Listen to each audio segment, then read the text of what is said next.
Hi Zoology, Mrs. Knowles here. This video is intended to help you with your chart that you're going to be filling out about the differences between amphibians and reptiles. And what we get to do is go downstairs to our basement and actually see these animals, which is pretty cool. All right. So when we go downstairs, we're going to get out some animals, and for each animal, you're going to have to be able to tell me what class they're in. So is it an amphibian or is it a reptile? You also have to you're just going to follow the chart. Tell me a characteristic. You're going to have to look up the animal's actual scientific name.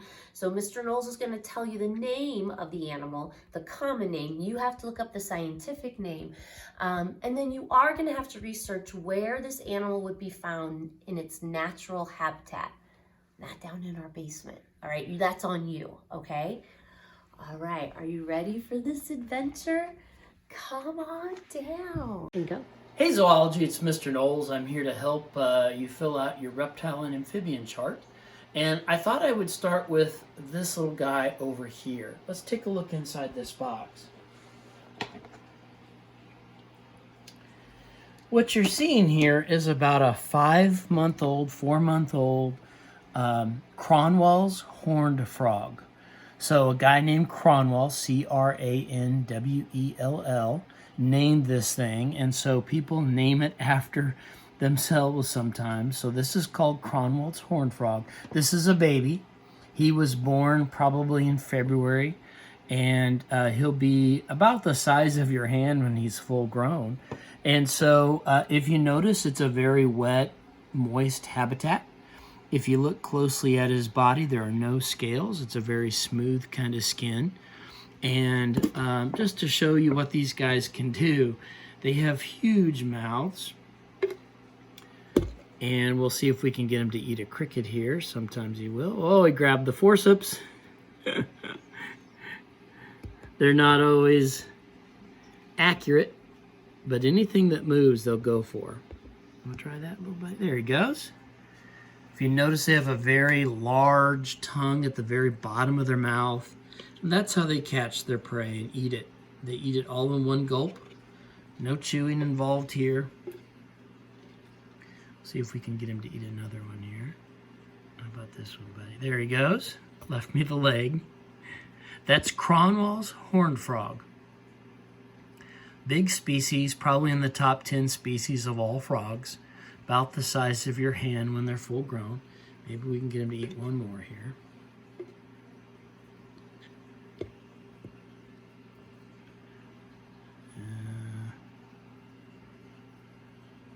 Everybody, are you full? Usually they eat 4 or 5 crickets at a time. And they're a side hunter. And that's called Cronwall's horned frog. They would lay in the dirt, the moist soil, and they are an ambush hunter. So they would lay there with only those eyes exposed, and when they see movement, they would come over and then they would catch it. Cronwall's horned frog. Very cool. All right. Show you another little animal I have here today.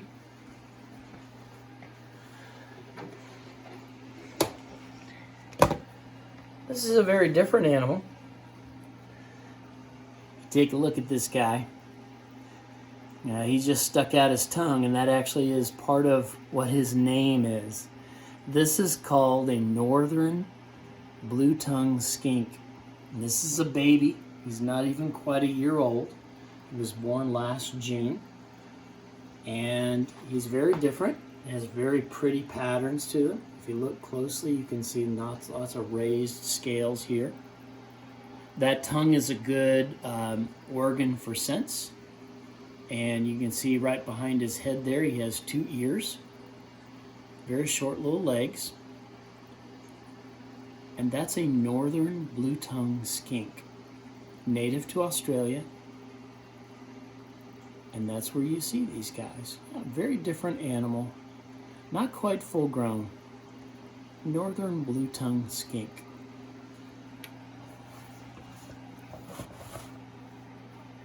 Pop them in here. Okay. Got another little animal to show you. This is a very different animal. This is called an axolotl. And again, they have very smooth skin, no scales. This is a very strange animal because this one spends its entire life cycle in the water. So these fluffy things that you see here are actually gills. They have to stay in the water. They're completely aquatic. And they can get quite a bit bigger than this one. This one's not quite full grown. And they don't have eyelids. And they live their entire life in the water. A little bit different than that frog. We'll see if this guy would like to eat for you. One of their favorite foods are worms. Here he comes.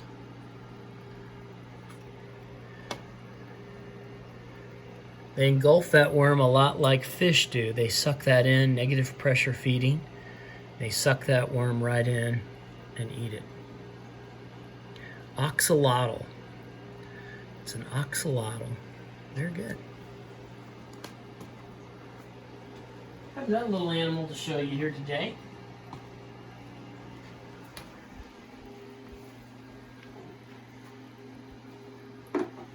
See if you know what this is.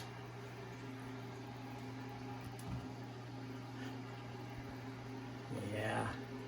This is a corn snake. And so again, we were talking a little bit about eyelids. You'll notice these guys don't blink, and that's because they don't have them. So these guys have a permanent scale that they see through right over their eye. They've got hundreds of little scales. And when a snake grows, something has to change. And they have to actually lose their skin. So this is his skin. He just shed this just last night. And that's actually how they grow. So when you and I grow, we get bigger clothes. But when snakes and lizards grow, they actually have to shed their skin, and then a new skin is underneath it. And so if you look closely, we talked a little bit about those scales over the eyes. This is the top of his head. And you can actually see the eye caps. These are special little scales over the eyes that protect them. So it's like a permanent goggle that they see with. And that's called a corn snake. That's a corn snake. Very different. No ears, so they can't hear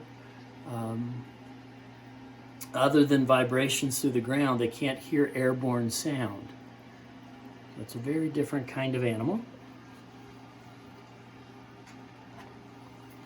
Corn snake. They come in a lot of varieties, so if you're interested in snakes and like them, this is a mutant. He doesn't have any black color in him, but normally they would have some black color in them around those little orange bands. That's a corn snake.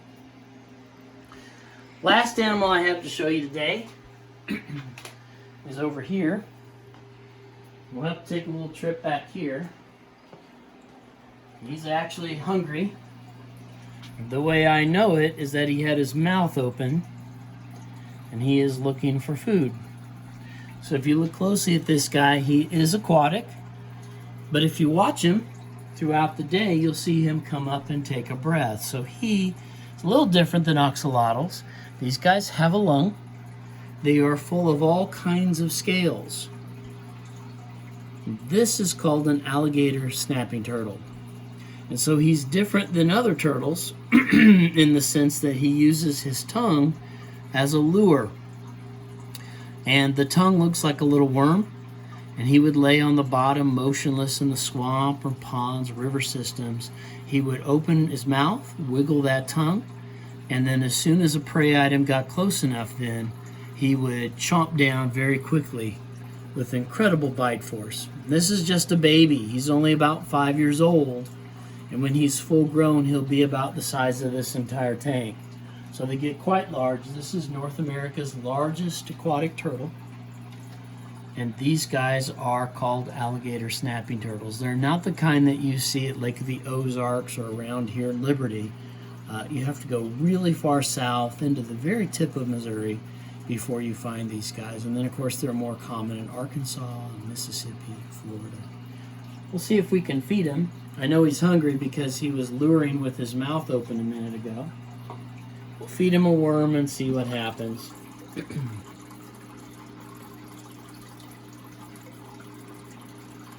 There you see that bite force. They have incredible bite force.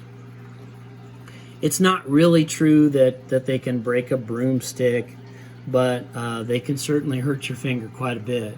And they can get huge. They live for over 100, 150 years, and very slow growing animal, very prehistoric. And that is called an alligator snapping turtle. Anyway, I hope you've enjoyed some of the animals around here. Take care and wish you good luck. See you soon. Bye.